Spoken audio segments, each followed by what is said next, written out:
Hmm. Faithfully delivering value, interpreting great books from around the world. Hello, this is Sally's Book Talk. Hello, everyone. I'm Gu Wenhao, the editor-in-chief of Sally's Book Talk. Last weekend, we at Sally's Book Talk held our first exclusive community event. We invited the renowned writer and scholar, Professor Yu Qiu, to do a live talk and lecture with everyone. Many friends from our Sally's Book Talk community signed up, and they all remarked that it was a great opportunity to get close to Professor UTU. So I'm here to make an advertisement again.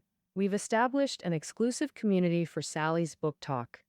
Then we can share and exchange reading insights and feelings with fellow book lovers. If you're interested, you can find it in the text area below our audio and add the WeChat account of our Book Talk assistant. We will irregularly host various live events in the group offering book-related benefits, and there will be more opportunities to get close, like cultural celebrities such as Professor Yu Chi, giving everyone more opportunities for benefits.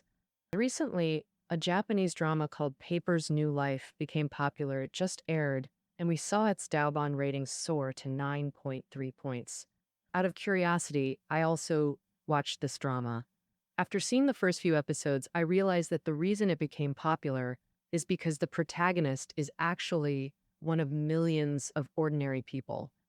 And our protagonist is named Paper, and this character is quite hard to write, pretty rare. He is an ordinary, very ordinary office worker, and he struggles all day with various interpersonal relationships. To gain the liking of colleagues and be someone everyone likes, he doesn't hesitate to be a sticky note girl. At work, this Paper never refuses. He tries his best to help with any tasks others assign him. For example, when a colleague's work negligence caused the boss to get furious, with just a pleading glance at Paper, he took the blame and shouldered all responsibilities. Even though it's clearly not his job, sigh, just because a colleague asked, he tirelessly helps complete work that isn't his own. When some colleagues complain about the boss in front of him, he understandingly says, I get it. She even thanks colleagues for their insincere flattery. Socially, Paper constantly caters to everyone, and to accompany colleagues to check in at trendy spots, he reluctantly hides his carefully prepared lunchbox to go with them. Sometimes he worries about saying the wrong thing and upsetting others, so almost all conversations turn into him agreeing with his colleagues rather than revealing his true, sincere thoughts. So after watching this drama, I feel it really hits home. Why is that? Because I think in real life, many people share similar experiences as the protagonist in this drama. For example, on the street, we secretly see a familiar colleague but carefully hide behind or avoid greeting them due to the awkwardness of not knowing what to say. Sometimes, even though we have different hobbies from friends or colleagues next to us, we still pretend to like their ideas, hobbies, and interests in front of them because we're afraid of becoming an outcast and losing friends. Then, when eating out, taking photos, and group pictures with friends, even though we look terrible in the photos, but when everyone thinks the photo looks good, we're too embarrassed to ask for a retake. So each of us on the path of growing up learns to read people's expressions to some extent because we feel this seems like the first step in socializing and also the most important one. But over time, we might just become that people pleaser who only knows how to cater to others, putting on a polite yet awkward facade. So this habit and this personality, we can call it people-pleasing personality. From a psychological perspective, people-pleasing personality is also known as disease to please. Such people always put others' needs first and never say no to anyone. If you want to deeply understand the causes of people-pleasing personality, what mechanisms are at play, and as yourself in real life, If you have a people-pleasing personality, what practical solutions do you want to use to address it? So, so next Monday on Sally's Book Talk, we will recommend this book called The Disease to Please. The subtitle is The Nice Person Who Can't Say No. This book is one of the earlier ones introduced in China about people-pleasing personality. The author is Harriet Breicher, a senior psychologist with over 25 years of clinical experience. Just as the book's title suggests, it covers various causes and effects related to this psychology of pleasing.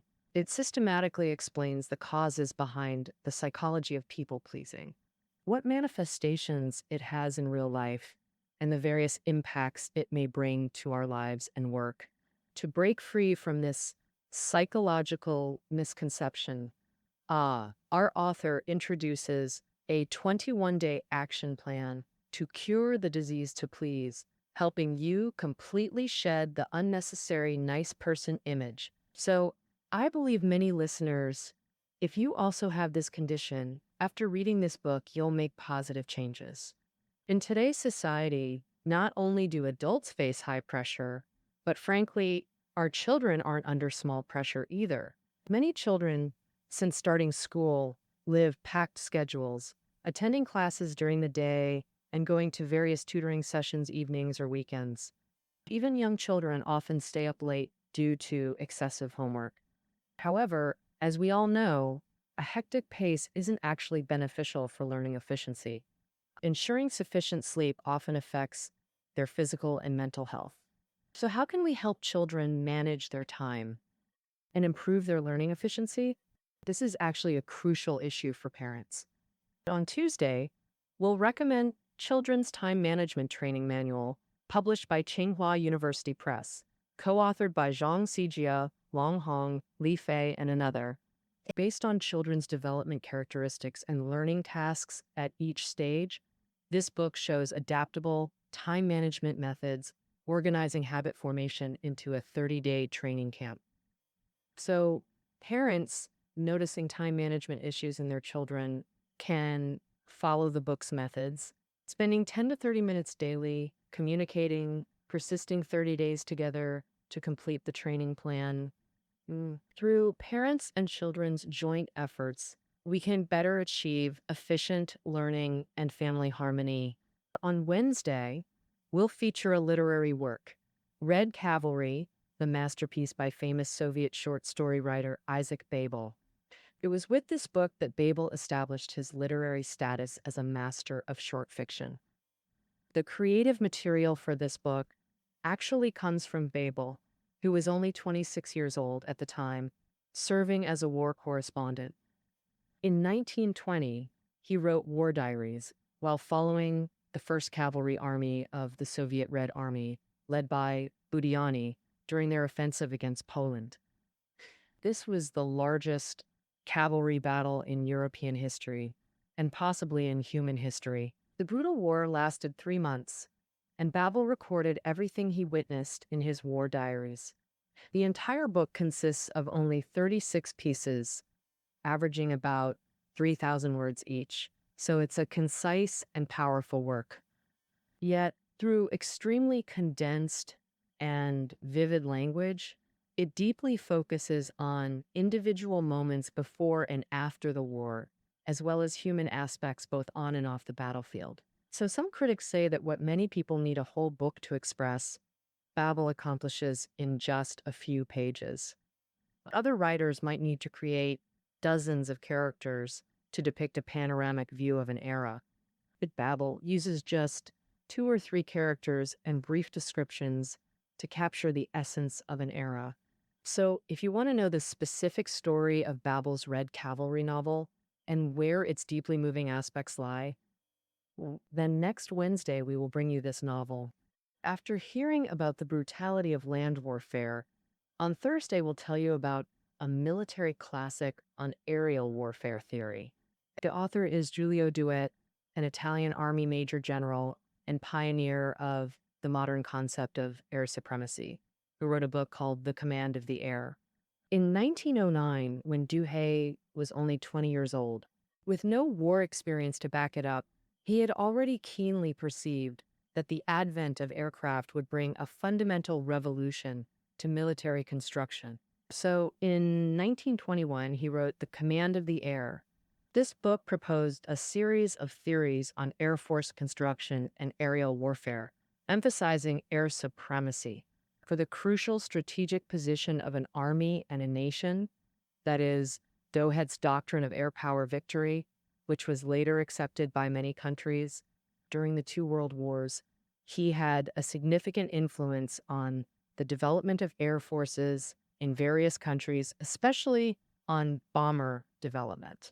So, if you're a military enthusiast, especially interested in understanding the history of aerial warfare, this book is a must read. Next, we're going to talk about a very famous emperor in Chinese history, Zhu Yuanzhang. Ah, you're certainly not unfamiliar with him. The great Qing dynasty historian Zhao Yi once commented on Zhu Yuanzhang, saying that Emperor Mengtazu embodied the qualities of sages, heroes, and even bandits in one person. Ah, so Zhu Yuanzhang had the demeanor of a sage, the bearing of a hero, and even the traits of a bandit. Why did Zhao Yi hold such a view? This is because Zhu Yuanzhang's personal experiences were truly legendary. In his early years, as you know, he was a commoner.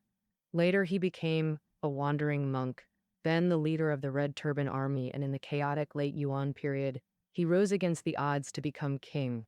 Finally, he established the Great Ming Dynasty, shaping China's historical framework for the next 500 years. Ah, so Zhu Yuanzhang actually possessed a very complex personality.